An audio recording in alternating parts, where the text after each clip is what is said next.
तो चलिए शुरू करते हैं। एलन मस्क नाम सुनते ही दिमाग में आता है दुनिया का सबसे अमीर इंसान। पर क्या हो अगर मैं कहूं कि उनकी ये पूरी कहानी, ये सारी दौलत सिर्फ एक डिसीजन पर टिकी थी, सिर्फ एक ऐसी गलती जिससे वो बच गए, और अगर वो गलती हो जाती तो आज शायद तस्वीर बिल्कुल अलग होती। और ये कहानी शुरू होती है एक बड़े ही अजीब नाम वाले ग्रुप से, पेपैल माफिया। हाँ, नाम सुनकर लगता है जैसे कोई क्राइम सिंडिकेट हो, पर आराम से, ये कोई गुंडे नहीं हैं, बल्कि ये वो लोग हैं जिन्होंने आज के टेक वर्ल्ड की बुनियाद रखी। देखिए, ये सब पेपाल के शुरुआती एम्प्लॉइज थे, और जब पेपाल बिका ना, तो जो पैसा इनके हाथ आया उससे इन्होंने क्या बनाया? YouTube, Tesla, SpaceX, LinkedIn, Yelp. सोच के देखिए, ये सारी कंपनियां जो आज हमारी जिंदगी का हिस्सा हैं, इन्हीं लोगों की देन है। मतलब ये सिर्फ एम्प्लॉयज नहीं थे, ये आने वाले कल के बिल्डर्स थे। और यहीं पर कहानी में असली ट्विस्ट आता है। इन सब में से एलन मस्क सबसे ऊपर क्यों पहुंचे? क्योंकि उन्होंने एक ऐसी कॉमन मिस्टेक अवॉइड की, एक ऐसी गलती जिससे वो बच गए, जो शायद हम में से बहुत से लोग अपने करियर में अनजाने में कर जाते हैं। जब ईबे ने पेपाल को खरीदा तो एलन मस्क के अकाउंट में आए पूरे $175 मिलियन। आज के हिसाब से ये 1500 करोड़ रुपए से भी ज्यादा की रकम है। इतना पैसा।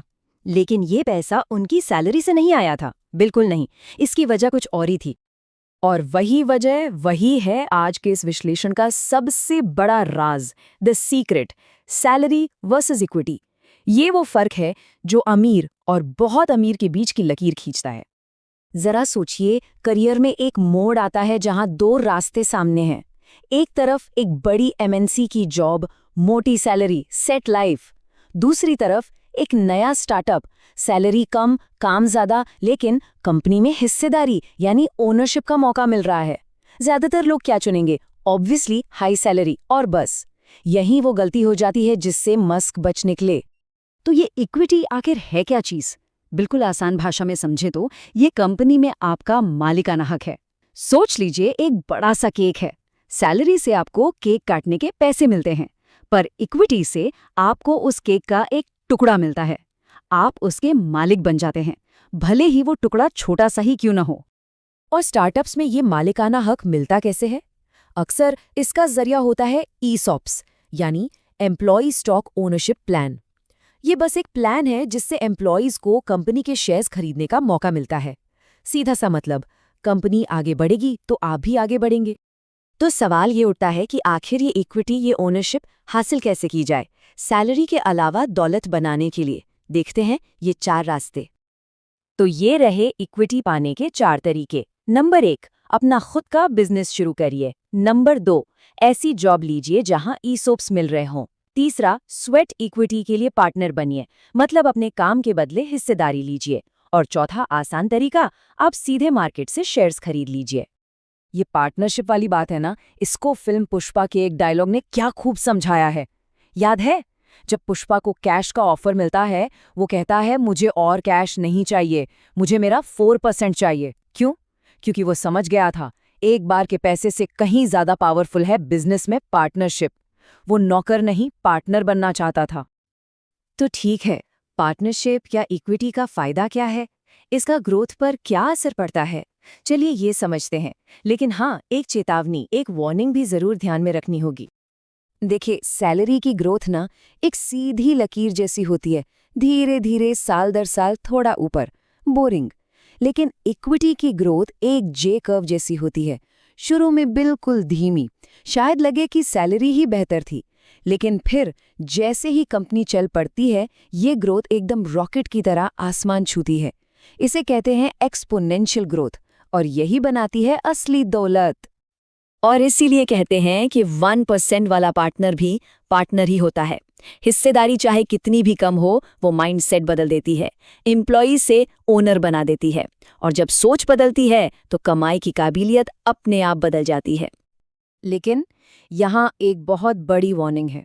एक कहानी सुनी होगी बचपन में, बंदर और मगरमच्छ की। रोज बंदर उस मगरमच्छ को मीठे मीठे फल खिलाता था, दोस्ती गहरी थी। फिर एक दिन मगरमच्छ की पत्नी ने जिद पकड़ ली कि उसे बंदर का दिल खाना है। बस मगरमच्छ ने धोखे से बंदर को पीठ पर बिठाया और नदी के बीच ले जाकर अपनी असली नीयत बता दी। खैर, बंदर तो चालाक था, उसने अपनी जान बचा ली।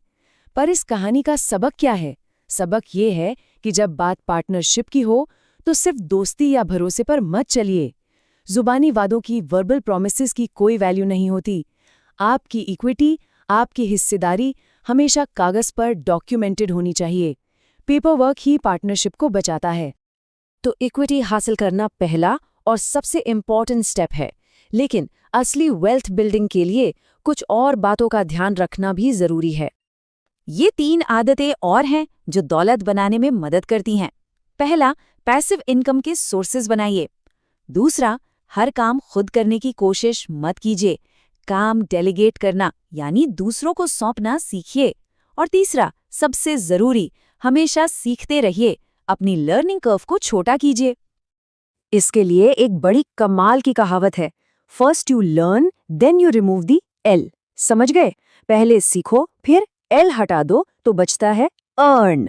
मतलब जितनी तेजी से सीखेंगे उतनी ही तेजी से कमाएंगे। तो चलिए अब इन सारी बातों को जोड़कर देखते हैं, अमीरी का, दौलत बनाने का आखिर असली रास्ता है क्या? और पूरे विश्लेषण का निचोड़ इस एक लाइन में है, सच्ची दौलत सैलरी से नहीं कमाई जाती, वो ओनरशिप से बनाई जाती है।